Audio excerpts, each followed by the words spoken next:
A, B, C's for adults. ABCs for Adults, episode 13, E is for Enlightenment. Hey guys, Hey, it's welcome. ABC's for adults time. Welcome to another episode of ABCs for Adults. Yeah, we're doing the big one today. Enlightenment. Yeah, E is Just for this big, massive, Enlightenment. colourful. I was playing. As we are here on this planet, on this realm, as this reality we're playing dress up to be these mortal beings. So what is enlightenment? Oh yeah. Wipe out your lovely colourful That's thing. Just make a okay. tiny bit of space. So what is enlightenment? What is this enlightenment jive? Yeah. Where's my piece of chalk? Let's find out. It's the absence of ego. Ego. So, absence of ego. So the absence of opinion. Yeah. And defense mechanisms. Perspective. Basically, you see reality as it is. Objectively instead of subjectively. In its truest form. And you have complete acceptance of it. So basically, it's being in agreement with what is. Yeah. What happens. What is currently happening right now, like complete and utter acceptance. It's not even acceptance, it's in line with your design. It's knowing that this is exactly correct, right, what feeling, even though every moment is that, this is actually feeling it all the time. And we believe, as we covered with the evolution, that this is our destiny to feel this enlightenment, to have enlightenment, to be with light inside of us. I don't know how to say. But yes, it's something that we're all capable of feeling. Sometimes we feel it just for a few seconds here and there. Mm-hmm. Sometimes we're lucky enough to feel it longer. Mm-hmm. But everyone feels it at the moment of death. Like everyone is going to feel it in their lives. No one misses out. Like everyone gets it. No. And I suppose in a way, like from the few times that we've had periods of enlightenment, I suppose if you spent your entire life never feeling that feeling, then it's going to be pretty intense. True, it's going to be a pow. At the time of death, because it's pretty amazing. Pretty amazing. It's the best you can. You just feel the most ever comfortable, safe. Nothing is worse. There's no worries. There is no ego because there's no shadow to the self. The weight of all of the things that you thought were important that you were carrying on your shoulders instantly leave, and you're just in agreement with everything. There's no fear, there's no worry, nothing like that. It's just there's no identity, there's no kind of identifying with this character. You kind of know you're in this avatar and you're like excited to play. You feel like a child again. I suppose that childlike innocence, that childlike purity and joy and fun and excitement returns. Exactly. So it's just absolutely amazing. And I suppose for some of us, it's a point along the journey. Some people reach it during their life. Some people reach it at the point of death. So yeah, it's for everyone, and it's kind of indescribable. I mean, it would do it injustice to kind of put into words. But in terms of us just getting, making noises that can be related, that you can relate to it, that you can point to it, in a way, it's complete sanity. Like it's just because all the ideas that you had before and all the opinions and all the defense mechanisms you had, sanity, yes. you just kind of go, that was completely insane what I thought. So in a way, like your level of insanity is related to your level of wakefulness, and you get completely psychologically. Yeah. So. I think Eckhart Tolle said it one time that the only difference between a mad person and most people is mad people, psychologically, certified as insane, would be that they say their thoughts out loud. Yeah. But if you were to very good. If you were to say your thoughts out loud, the thoughts that you have all the time, you would seem insane. The thoughts that you're given, because remember again, these thoughts are not your own. Yeah, they're not your thoughts, sorry. The thoughts that you experience. They're the ones that are served to you, that you then take on, that your ego is basically whispering into your ear. The ego. It's the voice of ego. And the ego is necessarily insane to keep us insane and hidden from ourselves for as long as possible. Because that's the game. Yeah, because that's the game. That's the hide and seek game. We're here to play hide and seek, to lose ourselves so we can find ourselves again. And some of us didn't want to have to get found until the very end of the game, you know. And sometimes when you're playing hide and seek, well, a lot of the time, that's the best part, is that when no one can find you, you know. So it's kind of like that. But I don't know. I suppose I can only speak for us. Is that we feel that we would like to find ourselves, to not end the game, but to feel that truth that we've felt so many times, constant, continuous. Yeah.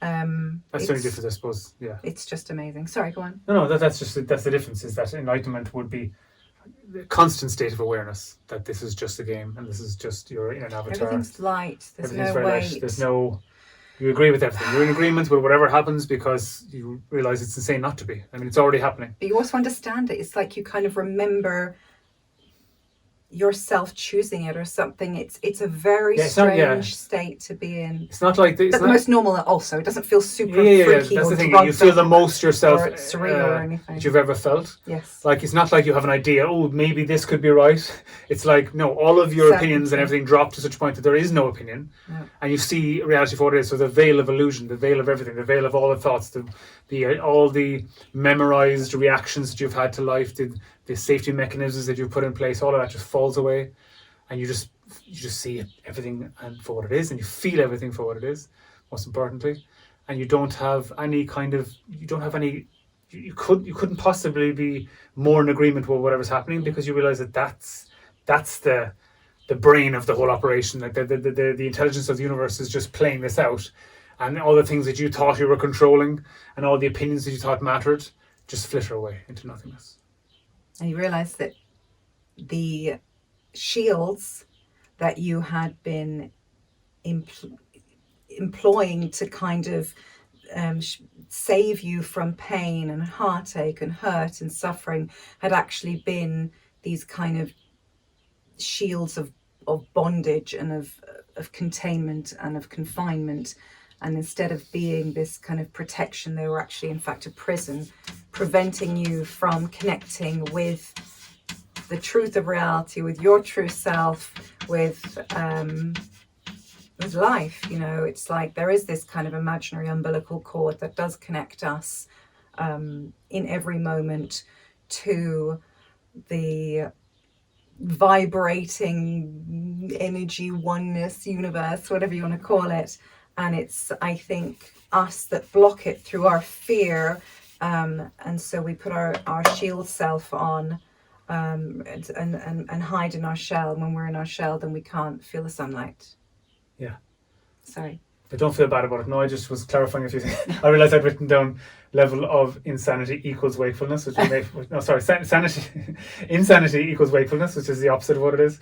It's level of sanity equals the level of wakefulness. So the amount that you wake up is the amount that you are seeing the world in a sane way and rating it in a sane way.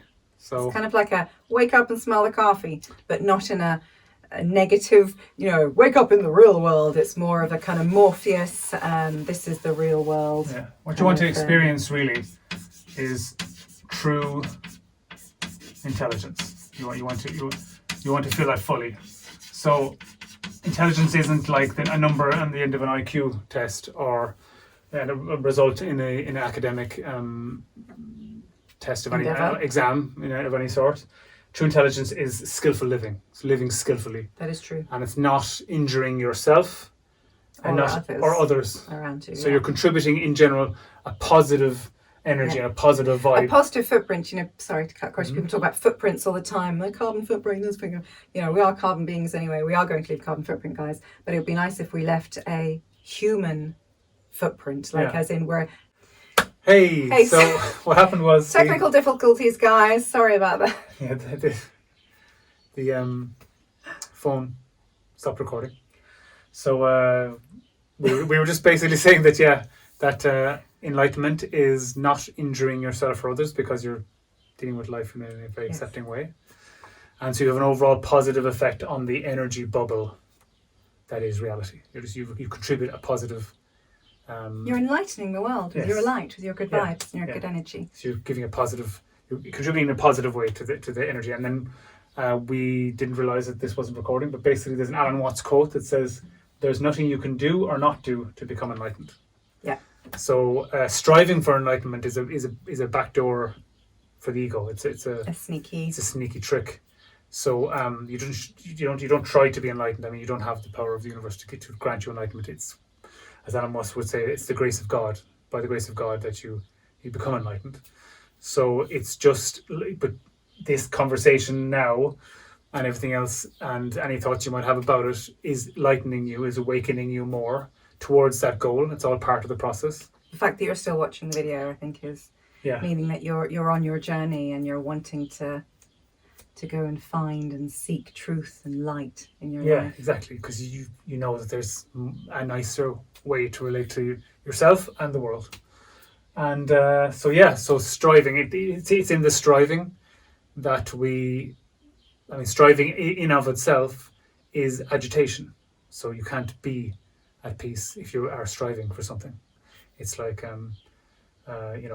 seeking happiness. While you're seeking, that's the agitation. Yeah. Like, so you don't seek happiness. You just, happiness happens by itself when you relax and accept it. Well, everyone is happy, and their natural state of being is happiness. Just like when we were children, our natural state of being is just being happy and free, and it's us that puts walls in between that and stops it from happening. Because we have an intellectual idea of what happiness is and what peace is, and then we try to put those things in place, or we try to run away from things that we think stop that. And it's actually just full acceptance of reality that gives you happiness that you're looking for. So investing your money or time in distractions it's just delaying. It's delaying. It's a necessary process, part of the process, but it is a part of like technically it is a delay in you finding that feeling you're after. Yeah. So without those things and just being with yourself, if you're comfortable just being with yourself and not being afraid of what you're not going to drop into nothingness just by being with yourself and your thoughts and just sitting and being, taking your pulse. You'll actually find that peace you're looking for by playing the computer game or whatever, chasing whatever buzz. Yeah. That feeling that's behind that's taken away is that the actual peace that you're seeking for, that you're seeking. So do you think it got, because we waffled on for a little bit, so maybe it's good that it deleted it, but it was meant to be. It was meant to be, so after we can't get upset about it. Of course not. But do you think there was that quote from the series Lost, where someone asked this guy, how did you find peace? And he said, I stopped looking for it. Yeah. So just stop looking for it. Just see what's happening all around you and accept what's happening as much as possible. Mm-hmm. Whatever it is, because you you'll become better, more adept at finding more peace in your life. And then there's nothing left that will annoy you after a while, and that will be your door to enlightenment. Yes. But it all happens at different stages for everyone else, and it happens inevitably for everyone at the time of death. Yes. And also, just in case, I don't want to repeat myself, but just in case I didn't mention it, that when we do have our shield self there, which is to protect us, what it is actually doing is, we think it's our protector, but it is actually our prison. And it's stopping us from feeling the true light of the world, of objective reality. We're caught in our little subjective cell, our shell, and because we've been conditioned into that cell, and because we wanted a separate experience. Yeah, but that's the outward journey, to be separate and to feel separate. But then you're going back then is the remembering, is leaving is leaving your shell self or coming out from behind your shield and feeling the sunlight. So that's kind of what we're all doing, and it feels so good to be vulnerable, to surrender. These are words that we've been told we shouldn't ever be doing, that we should be at all costs, do not surrender. I will never surrender. It's not surrendering to something we're not happy with, but it's not saying we don't mind that horrible thing happened or that glass of milk shattering. It's just technical difficulties. First time in a long time we've had technical difficulties. That's like really crazy. So yeah, we left it off. I was just saying that shield self, just in case. If the glass breaks, if the glass breaks, there's no point in putting more weight Spreading of more a bad reaction on something stress bad that happens. on something that's I already mean, you happening. can do that. But you're going to have to But you accept it eventually. So you might as well cut out middleman and just get to the mode of acceptance. Doesn't mean you don't grieve that thing. Like if it's a nice cup of yours or something, or you liked it or Or something whatever, like that, you know. and then it smashes, just kind of go, oh, that's a pity. But like the sooner you let it go, the more adept you'll get at acceptance. And acceptance really is the key to everything. Like. It really is. It's surrendering yourself, not needing your false ego shield self to protect you. And when you do that, that's when you feel your true power. So the kind of prison of protection is actually, it is a prison of protection. It's not this this good thing. It's not a positive thing. But of course, that's really at odds with what we're taught. So it's very difficult to do. But when we come out of our shell self and we come out into the sunlight, that's when we are getting enlightenment upon ourselves and we feel really great. You have to unburden yourself of bad programming if you want to have anything like wakefulness first of all, and then enlightenment. You just but that's part of the journey. The programming is part of the outer journey, and the unlearning is the backward journey to yourself. Yes, it is. So yeah, we hope that this video has been enlightening. Somewhat. Sorry about all of the technical difficulties. Yeah. If you want to send some comments, please do. Please do. Because it's nice to know that it hit home with people.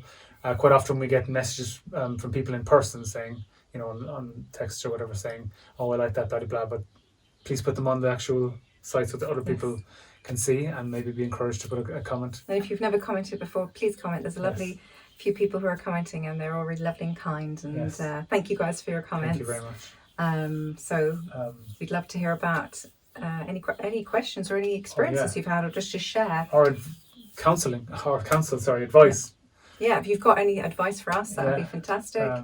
In terms of like something that we missed, or something do you want to add to this whole thing? Or a breadcrumb that you've come along and found on your way. We're just trying to share signposts that we've found, like kind of mountaineers, leaving a little nails for other people, or pegs for them to tie the rope onto. And that's all we're doing. We're all trying to follow up these breadcrumbs up to the top of the mountain, guys. Yeah, but it's important that we enjoy the journey, the actual mountain, every step along the way, because there's no point in like the song's over and then it's like if you don't enjoy the notes in between, then it's just what we're waiting for the end product. No, it has to be enjoyed in the moment, and that's what life is all about. It's about enjoying the journey. It sounds cliched for a reason, because wise people have said it many times. Oh, this journey is really beautiful, and when we do get to the apex, the view we're going to have, we will see the light and understand the objective perspective, see the whole valley, and everything will kind of fall into place, and things won't feel strange or mysterious. Everything will feel so natural, so normal, and the most real that we've ever felt anything to be. Yeah, and we'll finally know the full why. Yes. Of why we did all this. The reason for the rhyme, guys.